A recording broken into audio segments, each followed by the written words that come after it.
Hi, everyone. My name is Ben Porto, and today I'll be presenting a full funnel digital media plan with recommendations for Poppy's 2026 summer campaign, focused on launching our new Punch Pop and Strawberry Lemonade flavors.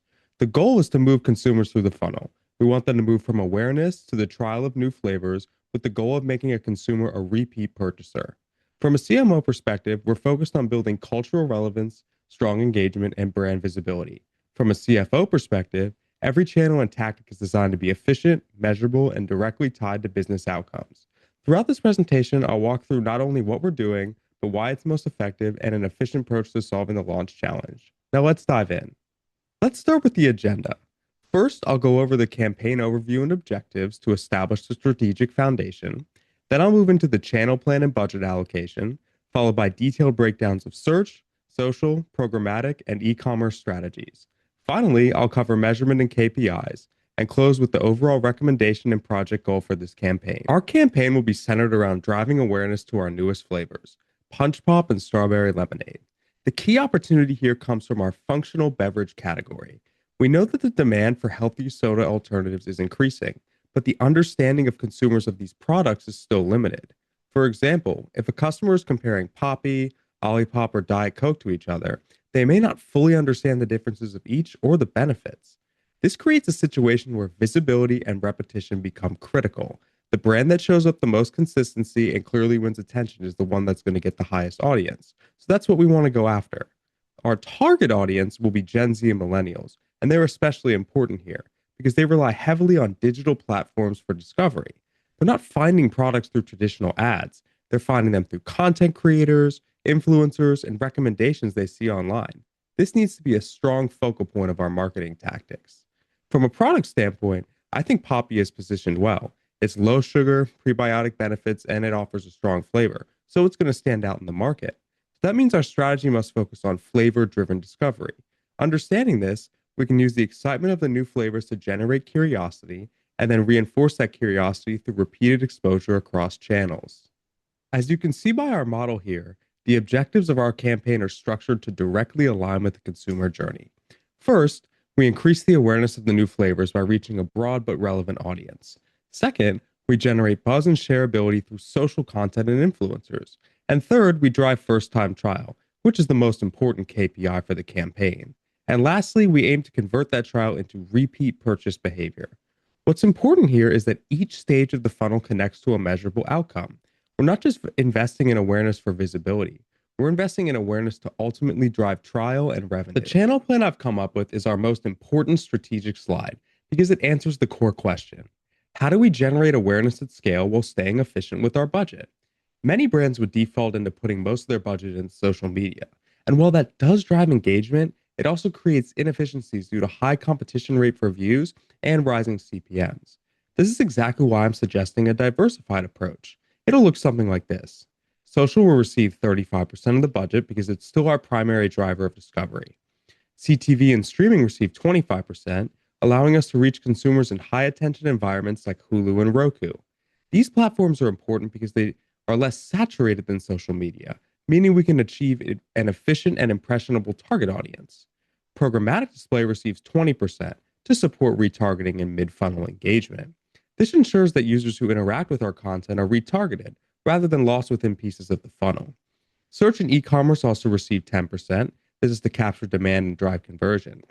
In my opinion, this strategy I've put out is a perfect balance between reach, efficiency, and conversion.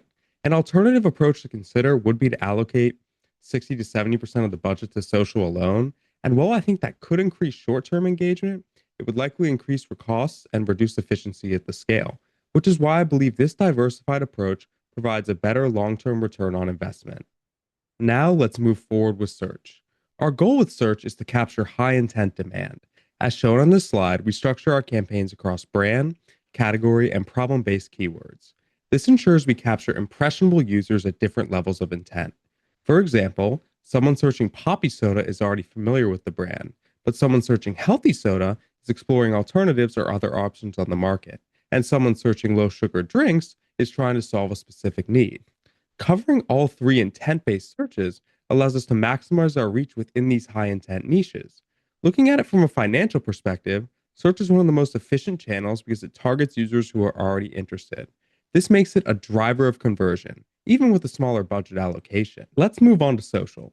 Social is the most important channel in our campaign because it drives both awareness and trial. The key insight here is that consumers don't discover products through traditional ads anymore. They discover them through content created by brands, users, and targeted product placement. That's why our strategy will focus on formats that already perform well, instead of attempting to test out a little bit of everything. For example, taste test videos and first reactions are extremely popular on TikTok because they feel authentic and unscripted. Let's say you're scrolling and see a video of a normal looking guy trying Punch Pop for the first time. He loves the flavor and maybe mentions where he got it. This goes a much longer way than seeing a targeted ad saying, buy Punch Pop now. We want to build off these natural targets. Influencer promotion is also very helpful for this. Let's take the Charlie XCX Poppy promotion example. It shows how the product can be integrated into aesthetic, Gen Z focused content. It doesn't feel like an ad, it feels like part of a lifestyle and sells the user by targeting the vibes that Poppy brings. The Jake Shane example shows a different approach, storytelling. In his video, he frames Poppy as an upgrade to his flight experience, which makes the product feel personable and relatable. These two examples highlight one key insight. Consumers are more influenced by how a product fits into their life than traditional advertising. I suggest a 7-day Poppy flavor challenge because it builds on encouraging both influencers and everyday users to create content around trying our new flavors. This would create UGC, user generated content, which also increases trust and reduces cost per impression. The main risk in this approach is variability in content performance, but it is mitigated through paid amplification and cross channel support. As you can see from the diagram I've created, our programmatic strategy allows us to scale awareness beyond social while still maintaining efficiency. Using the Trade Desk program, we can access inventory across CTV, display, and digital out of home. One thing to note is that streaming platforms have a higher consumer attention, but are still underutilized by advertisers. This creates an opportunity for Poppy to reach new audiences efficiently. For example, ads on platforms like Hulu or Roku are more likely to be fully viewed compared to ads on social media because users aren't after fast scroll-based content. They are more engaged, giving these ads we run on these platforms a higher chance of connecting. It also allows us to use retargeting to re-engage users who have previously interacted with content that we can see, ensuring these ads do not hit an improper target audience. Basically, this is assurance that we're maximizing the value of each user interaction and moving them further down the funnel. Now, how do we convert interest into action? Well, that's where the e-commerce strategy comes into play. The key challenge here is reducing friction between discovery and user purchase. Platforms like TikTok Shop are especially valuable because they allow users to purchase directly within the app. This shortens the path to purchase and increases the conversion rates. From this, we can use tactics like new flavor bundles and limited time offers to further encourage trial by making the decision easier. This could include a new flavor starter pack, a discount on it, plus free shipping for a limited time. This will give our merchandising more power as we work to build a homepage featuring the new flavors, a shop the trend section on the TikTok shop, and optimize our Amazon homepage. From a competitive standpoint, I think Poppy is competing well with both functional probiotic and traditional soda brands, but we have to keep in mind the high competition pool. Making the product easy to try immediately after discovery is critical. Lastly, I want to take a look at our measurement and KPIs full funnel. As you can see here, I built the measurement around a KPI framework. Awareness is taken through the reach and impressions. Consideration is measured through engagements and click-through rates.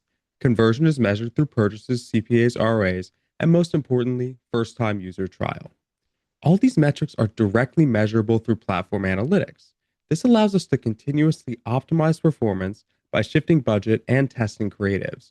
I believe this is important because it ensures that every dollar spent is tied to measurable outcomes. Now let's wrap this all up and understand how this strategy will benefit Poppy moving forward. The campaign is designed to efficiently move customers from discovery to trial by combining social-driven engagement with scalable media channels and seamless e-commerce integration. It balances creative execution with financial efficiency, ensuring both reach and measurable performance. That said, we want trial users to feel naturally moved towards Poppy through our approaches, and not so much feeling it was forced down their throats.